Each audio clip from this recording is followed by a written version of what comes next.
Hello students, now we have a chapter sense organ and we have the major organ involved here, that is eye and ear.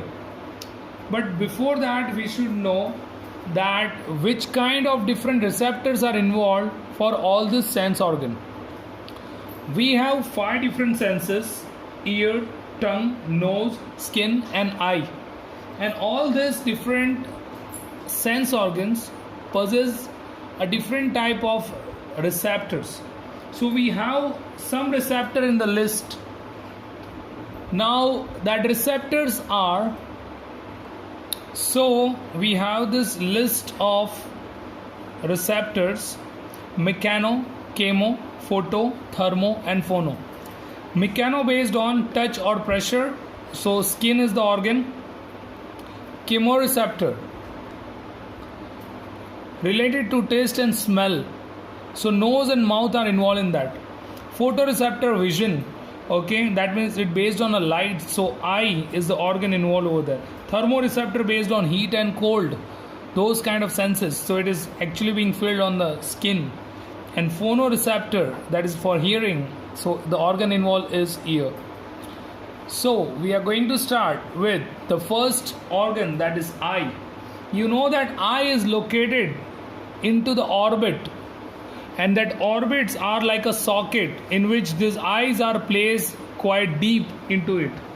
So the orbits are the one in which these eyes are actually located. Eyes covered with the eyelids, you know that, and eyelids are having a role for protecting the eye from a mechanical, it's having a major role for protecting eye from the entry of any dust particle or any kind of other particles. Even eyelids are also involved in preventing much of the light entering into the eye, because at that time it gets definitely shut. So this eyelids are having the role. With that, eyelashes are there. Eyelashes on the top are actually having a role for preventing the falling of larger particle into the eye. And even the spreading of a tear is also done with the help of this eyelashes. Eyebrows at the top is actually preventing the direct draining of water from the top, so it is not allowing the water to pass into the eye. It is having a role to hold that tear, the particles which is actually draining from the top of the head. And the important thing to know over here is regarding this gland, and that is known as tear gland. Yeah, tear gland, one of the exocrine gland available over here, which is having a different ducts entering into the eye. So through tear it pours the tears, through tear gland it pours the tears into the eye, which keep the eye moist always. Now the location of tear gland, as you can see, it is located at the upper sideward portion of the orbit, okay, which is having the secretion of tear, which is actually required for 4 major functioning. It lubricates the eye, it washes off all the dust particle, it helps in killing the germs. Because tear gland contains a tear with a particular enzyme called as lysozyme. This lysozyme is a particular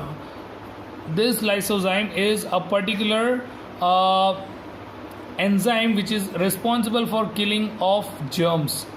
So this is tear gland. Now tear gland actually secretes its tear through this duct, which is called as tear ducts, and this duct is even called as lacrimal duct, okay, because tear gland is having another name, that is lacrimal gland. So whatever tear ducts are there, for that we are using a word, that is lacrimal duct. Many times you have experienced that the tear, in that if eye drops are kept, it comes up to the nose and mouth. The reason for that is the eye is connected with the nose with the help of this particular tubule, that is called as nasolacrimal duct.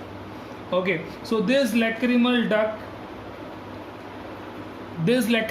connect with the nasolacrimal duct over here, okay, and that is connecting the eye with the nose part over here. Okay, and that's why the the eye drop, if it is kept over here, it can easily being drained through it and it comes to the nose. This is eye internal structure, where the first outermost layer, which is not actually a part of eyeball, but that layer is actually called as conjunctiva. So the first layer we have here is conjunctiva. Conjunctiva is that particular layer which is having a role to protect the inner part, because it is a outermost transparent layer. Now this layer is made up of epithelial tissue, and sometimes it gets affected with the virus and it turns into the red. The redness occurred in the conjunctiva leads to a defect, that is, or disease called as conjunctivitis. So you know that disease very well, conjunctivitis, where viral infection is there and the outermost layer turns to red. Now moving to the eyeball part, we have to focus on the three major layers. The first is sclera or sclerotic layer. The second one is, the first one is sclera or sclerotic layer. The second one we have is choroid, and the third layer, the yellow one you can see, is retina. These are the three major layers available in the actual eyeball structure. Now in that, the first one, sclerotic layer, is actually made up of tough fibrous tissue, and that's why white in color. So if you can focus in the diagram of eye over here, then you can see this white portion in the eye is actually the portion which is considered as a layer of sclera or sclerotic layer. Okay, so the first one, sclerotic layer, I told you, this layer bulges out when it comes in the front area and it is turning into the transparent layer, the second layer in the eye, which is called as cornea. So cornea is the second most layer over here available, okay, which is the actually extended part of sclera or sclerotic layer only. Now this cornea is having a role to refract the light up to 60%. So light after passing through this layer gets refracted, okay, majorly it gets converged. Okay, and the major refraction of light is done by this cornea. Now many times the people are having a problem regarding the improper vision, and in that one of the reason can be this cornea turns to opaque.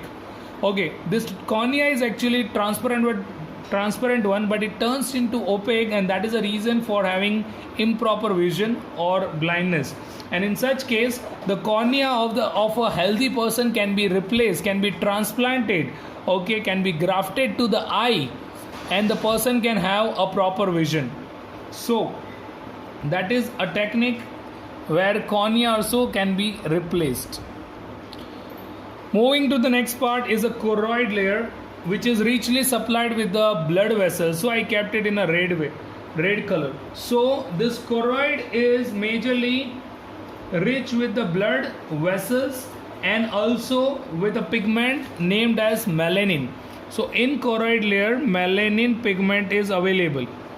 Now this melanin pigment is actually required for avoiding the scattering of light and also preventing the light rays from reflecting. So the melanin is having this two role. Now this choroid layer, when it comes in the front region, it is extended to form a specific muscle, and that muscle is actually called as ciliary body or ciliary muscle. You can use any word, ciliary body or ciliary muscle, for this particular muscle available over here in the front of this choroid layer. And that ciliary body is connecting with this particular structure. You can say this is nothing but it's a lens, and ciliary body and lens are being connected by a specific structure called as suspensory ligament. Now suspensory ligament is connecting ciliary body with the lens. So ciliary body is actually having a role to adjust the shape of this lens. Okay, that is either it gets flattening up or it try to make it curved. Okay, and that is actually based on the work of ciliary body. Other than that, we can focus in this diagram about one more extension, this one. Okay, this particular extension you can see, this is a part called as iris, and iris is a colored zone of eye.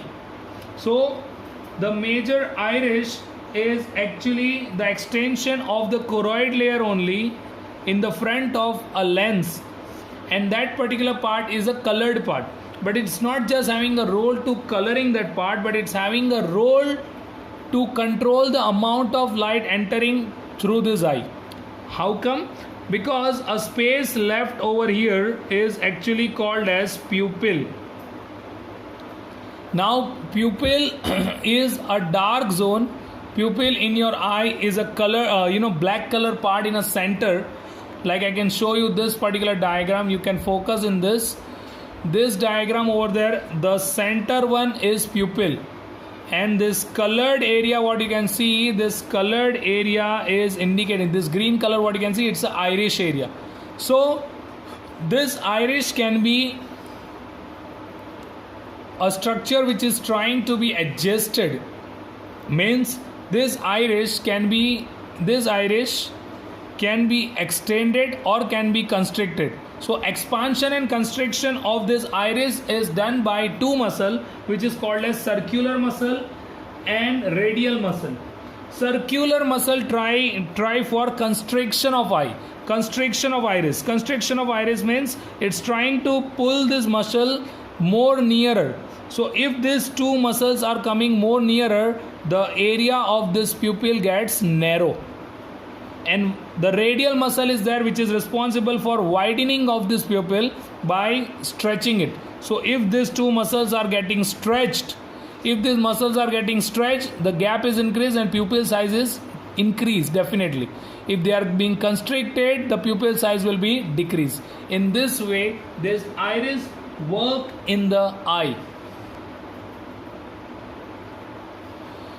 If you want to check the change in the shape of pupil, you can do it at home by keeping the torch nearer to your eye, and you have to stand in front of mirror. Now when you are keeping a torch light nearer to your eye, definitely the pupil get constricted, get smaller one, and when you keep it far from your eye, it again gets dilated. So that change you can see, which is possible because of the work of iris. Now the very important the layer of eye is actually retina. The retina is that important layer which contains two type of cell, which are called as rod cell and cone cell. Rod and cones are the major identity of the retina, because this rod and cone cells are the photosensitive cell. You can say photoreceptor. Yeah. This rod is containing a pigment rhodopsin, whereas cone contain a pigment iodopsin. And based on this pigment, they are actually depending on a type of a vision. That is, rod cells are responsible for dim light vision, whereas cone cells are responsible for colored vision. So based on this type of cells, the retina work for dim light vision or for a colored vision. Most of the time we are actually in a bright light, so cones are only majorly working. But as we are moving to dark or dim light, in that case the rod cells are majorly working, and it's giving us the information, it's giving us the actual vision that is considered as a black and white vision actually.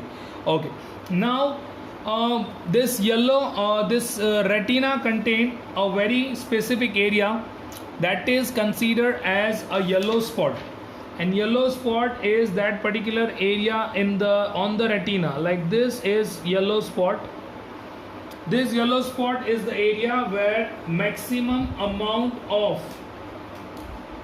cone cells are available.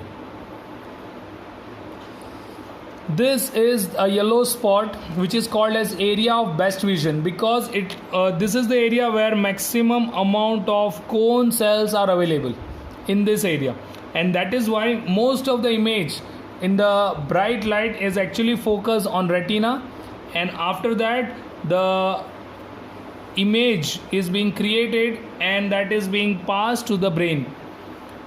Now remaining of the retina possesses more amount of rod cells and less amount of cone cells. One another site is there that is called as blind spot. This is the area considered as a blind spot, the area where if image is being focused then the person cannot see that image. So this blind spot is that particular area which contain no sensory cell, no rod cell, no cone cells. So it is called as point of no vision. This is area of best vision. This is called as point of no vision. And this will decide actually the limitation of your eye. This because of this only when we are moving into cinema hall, we will always preferring a seat at the back side, because we want to see the whole screen in a single view. If you are choosing a front view or front seat, then the view won't be properly because of your blind spot. Now just behind this pupil, a transparent biconvex crystalline body is located, which is called as lens, which is made up of lens fibers, and this lens is collectively held in the position by this ciliary body and suspensory ligament which adjusts the shape of the lens as per far and near object. Now last but not the least, the aqueous chamber and vitreous chambers are available. The aqueous chamber is the chamber which is present after the cornea up to this pupil. This area, it is actually filled with the aqueous humor. Aqueous humor is a watery fluid, and that is having a major role to keep the lens moist and protect it from a physical shock. And also that chamber is having a light, so might be a little bit refraction of light is also possible. Whereas on the back side is a vitreous chamber. It's a jelly. Vitreous means jelly, so it tried to maintain the shape of the eyeball. That is a major work, because it contains a jelly shape, a jelly like a fluid, a jelly like material which is called as vitreous humor. And other than keeping the shape of the eyeball, it is also having a role for protection of this retina. So this is how these two chambers are there. Now the actual mechanism how we can see. So in the process of observing any object and how we can perceive that sense of vision, so in that first any object that is being entered through this all different layer and focusing on the lens. So first it's an entry of light through conjunctiva, cornea, aqueous layer, and then it moves to lens, and then it will go to vitreous chamber. Now in between that time there is a focusing of image. So second step is focusing image, and that image to focus, the first one will be involved, that is cornea. Cornea will try to refract the light and it will passing it to the lens, and that lens is having a further refraction, that is a converging of the light, and lens is converging it and focusing it on yellow spot backside on the retina. Here it is biconvex lens, so the images formed on retina is inverted and real. Now here we have seen the retina contain two sensory cell, rod cell and cone cell. Both are the receptor which gets stimulated by perceiving this image, and due to that these two cells are getting activated. Once they are getting activated, they are generating impulse, and that impulse are being passed from this particular nerve which is called as optic nerve. Through optic nerve they are passing this impulse to the brain, in the brain, you know that specific cerebral cortex that is actually now termed as occipital lobe. Yes, in that area it is being passed. Now in that area the brain interprets that image in many ways, okay, and it sees the object upright even if the image form in the eye is inverted. So that is a major work of brain to interpret that image in a proper way, and we can observe and we can actually see the object. Now we have a concept accommodation. Accommodation means focusing of light at different distances. So focusing of eye based on different distances, that is called as focusing the eye lens at different distances. Now different distances means what? Might be it is far distance or might be it is nearer distance. So far or near, based on that this lens shape can be changed, and that is being done by ciliary body. So if this is the normal lens, at the time of far vision the lens turns to quite thinner one, so it gets flattened. But at the time of near vision the same lens get too much curved, so size get little bit increased. So you can see the changes occurred in the lens based on the ciliary body work, which is called as accommodation. Now the topic is regarding dark adaptation and light adaptation. Dark adaptation means when we are moving from light to dark. It's just like when you are going from a very bright light and you are directly or suddenly entering into the zone where it is completely dark. At that time some changes are occurred, and that changes are first the rhodopsin in the rod cell. The rod cell contains the rhodopsin. That rhodopsin in the light it is already bleached. It is already gets degenerated. So it will take some time to regenerate. So till that rhodopsin get regenerated, you cannot see the object properly. And at the same time pupil get dilates. Pupil dilation is done. That means pupil gets enlarged. See, you can see the black portion gets quite bigger. Okay, so that dilation is actually done to receive more amount of light, because in dark you have very less amount of light perceived. So here you can take an example. Even when you are switching off the light before sleeping, okay, as you will switch off the light for some time you cannot see. For a short period of time you cannot see the object, and afterwards slowly you can see the object properly, and that is because of this regeneration of rhodopsin. Oppositely it is done in the light adaptation, and for that example is you are moving to the cinema hall and you are coming out of the cinema hall during the afternoon time. So afternoon time outside it's quite bright light is there, and you are moving out from the cinema hall from a dark. So dark to light, as you will move, suddenly you cannot face that light, so your rhodopsin gets bleached. So rod cell contained rhodopsin gets bleached, so you will feel more irritated. You will feel more irritation over there, and that at the same moment your pupil get constricted. Why? Because pupil will not allow more amount of light to be entered into your eye. This is how the light adaptation and dark adaptation is done.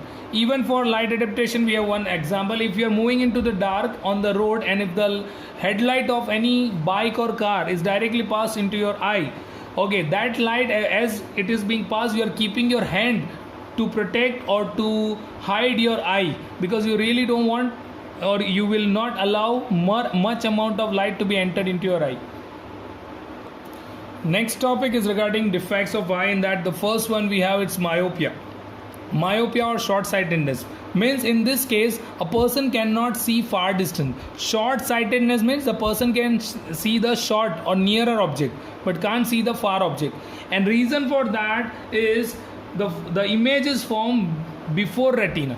See, this is the retina, okay, and the image is formed in front of that, not on retina, not on yellow spot. And this thing is done because of two reasons. In that the first reason is lens become too curved, and the another thing is lengthening of eyeball from front to back. Now what does it mean? Lengthening of eyeball means, See, eyeball actually it should be over here, okay, up to this area actually. But from this area eyeball gets stretched, it gets stretched. Because of that eyeball went at the back but image formed at the same point only, and because of that it is observed that it is actually focusing before retina. This is called as lengthening of eyeball. So in this two case it is possible that image can be formed before retina. Now this kind of defect can be corrected by using a type of lens which is called as concave lens. You can use a concave lens from a, as you will use it, how that defect can be corrected. In that case, as lens is over here, the concave lens is having a role to diverge the light. So as it is being passed, the light is being passed, afterwards it gets diverged on the lens and then it gets focused on the retina. So this is how from a lens the image is being focused on retina by using concave. Keep in mind, concave lens is being used to correct. So most of us, we are having this defect only, that we cannot see far distance, and we are using concave lens only in our specs. Okay, another defect is regarding this hyperopia. It is opposite to this. So you can easily predict what happened in this. In this, the image is formed behind retina. So it is a virtual image actually. And this image is actually formed because the lens is become too flat. Lens turns to too flat or too flattened, and instead of lengthening it is shortening of eyeball from front to back. Okay, because eyeball should be over here, it gets shortened up, so it came over here and image is forming backside. Okay, and this kind of defect can be corrected by using convex lens.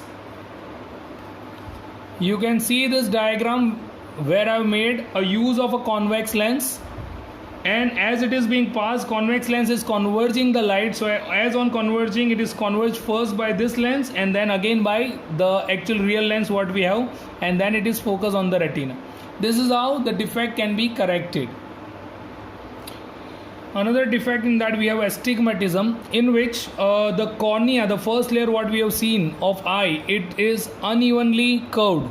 So curvature is not properly maintained. So some part looks clear, some part looks blurred, and that kind of defect is being corrected by cylindrical lens. Another one is presbyopia, which is only occurred in the old people, because in them the lens will lose its flexibility. So lens flexibility will loosen because of muscles are not properly worked, and in that case mostly the lens remain flattened only, and that kind of defect can be corrected by using a convex lens, how we have used it for hyperopia. Next is cataract, in which the it is simply called as motyobindu, okay, where lens turns to completely opaque and it will not allow the passing of light, so the person cannot see the object, and in that definitely it is surgically that lens will be removed and the lens of any donor can be passed. But nowadays a technique is made where instead of any donor to find, they are directly placing plastic lens also, okay, which is being surgically placed over there, and the person can see the object properly. Another two is night and color blindness. Night and color blindness, majorly, night blindness, the name is given because rhodopsin, which is actually required for night vision, dark vision, okay, it is not formed properly, and in that case the person cannot see in a dim light or dark light. So that is the actual defect occurred because the rhodopsin, to properly produce, the person need vitamin A. So in a deficiency of vitamin A also, this rhodopsin, or the other name visual purple, is not formed, and that is responsible for night blindness. Color blindness, a defect in which a person cannot distinguish between two colors, like red and green appears the same for that person, and it is actually occurred because of a change in a gene. So it is one of the genetic defect, and it is possible to be transferred in a heredity, or it is possible to carry forward to the next progeny as it is a genetic defect. Last two defects in that, corneal opacity, that we have discussed before, that when cornea turns to opaque, at that time cornea to be replaced with the another donor's cornea, okay, because cornea is actually the one which is refracting the light maximum. So that is corneal opacity. And last is the squint. Squint is, you know, the eye, the major, it is called as cross eye, because the major central portion is actually placed either in a very at one corner, or it is far from each other. So this kind of defect is called as wide eye also. And this kind of defect, it can be actually recovered, or somehow being that condition can be turned into the normal one with the surgery, or might be with some physiotherapy exercise. The next concept is regarding stereoscopic vision, because as we are observing any object, we are not going to observe that object with a single eye. We are always using two eyes for that. So whenever both the eyes are working, at that moment two different pictures are being created. So here two different eye create two different pictures, and both the pictures as an overlap image, it is focused in a brain. So brain is actually interpreting this overlapping image, and based on that it gives a response. Because of that, you can easily check the depth, distance and the size of the object properly. See, it is very difficult to catch a ball with a single eye open. It is even very difficult to ride a bike by keeping one eye closed. So this kind of things are the major one where the image can be properly perceived, that will be overlap image, and that over that the image which is being interpreted by brain, that is the overlap image.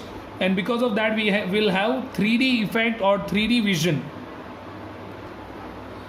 For an example, if you hold this pen and you are closing your one eye, then after closing your eye one by one, you can see that the object is actually jumping this side to this side, this side to this side. And that is actually done because with both the eyes the image is perceived over here.